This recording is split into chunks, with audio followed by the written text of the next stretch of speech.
Tyler Allen brings heart to every lap. A 20-year NEET veteran, he's humble, driven, and a powerful role model for the next generation of quad racers.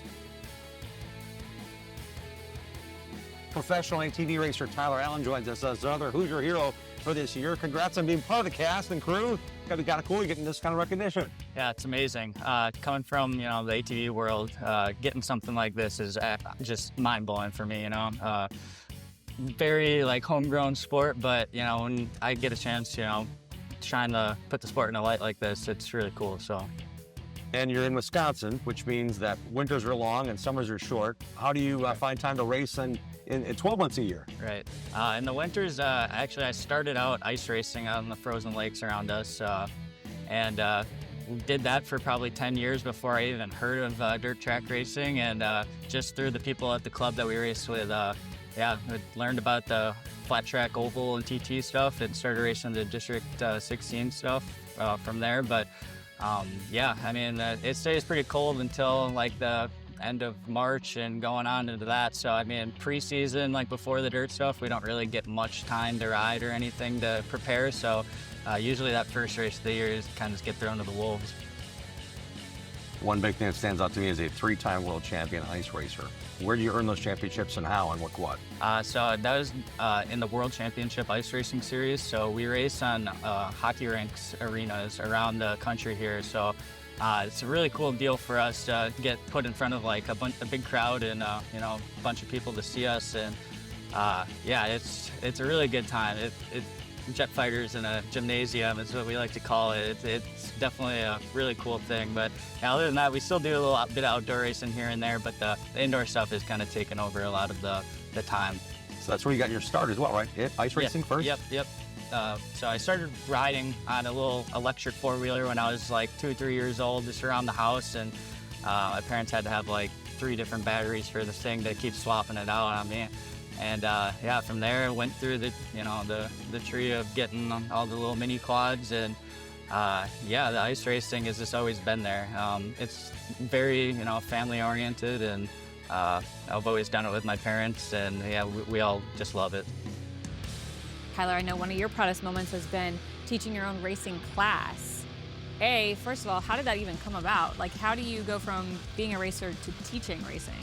So there's a local track a couple hours north of us that had been around forever, and then it went out of business, and then it got bought again. And the guy who bought it again ended up actually being pretty good friend of mine at after a few years of running the series, and he had brought it up to me. He said, there's been a lot of families asking, if anyone has ever thought about doing a riding school out here. So I'm that does sound like a great idea. So we scheduled it and had, I think, 20 different people or so come, and ended up being more than that because we couldn't tell anyone no who ended up showing up last minute. But we just did a little bit of a classroom section where I had them all bring a notebook and take some notes on just basic setup theory, and if you do this, this is the result, or just different track stuff to look at, or how to watch the track throughout the day develop. And it ended up being a really cool thing, and every single person I talked to after it said,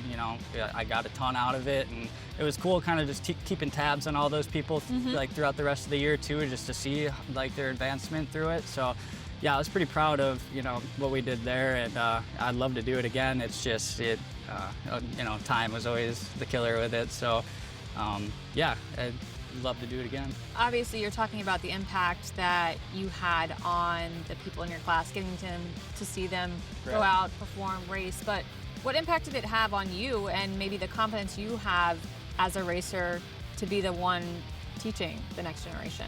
Right.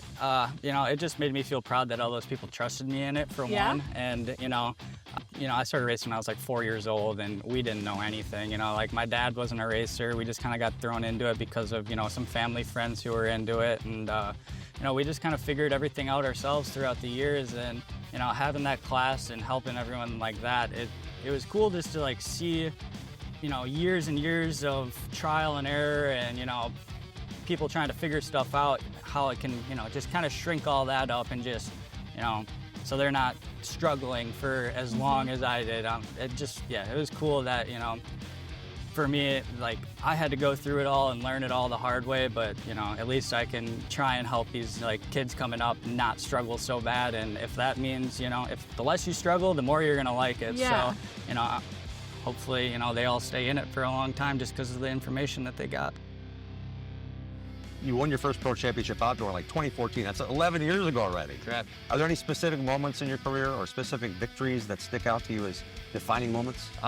Yeah, for sure. I mean, obviously the 3 indoor world championships are very cool in my eyes, and I'll always hold those to a high standard. But the past couple years, my buddy Dylan Meyer, his grandpa passed away, unfortunately, a few years back, and you know, he was a big deal around the pits for us, and we all loved to see him, but Dylan ended up starting a memorial race for him in his honor out at Sioux Valley Cycle Club, and that's been going on for about 3 years now.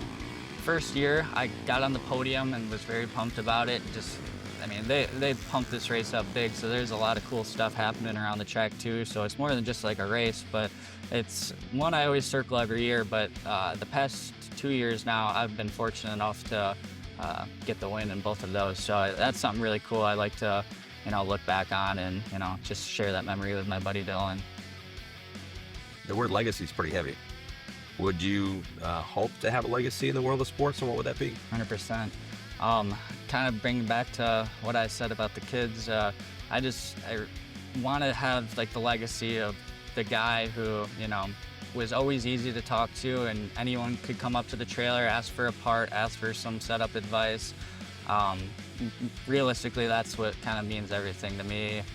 Just being a down-to-earth kind of guy, and, you know, someone who, you know, everyone can relate to in their own way, you know. Pretty cool having Tyler Allen representing the quad racing world with us here as a Hoosier here on 2025. Tyler, thanks for your time today. Thank you for having me. I really appreciate it.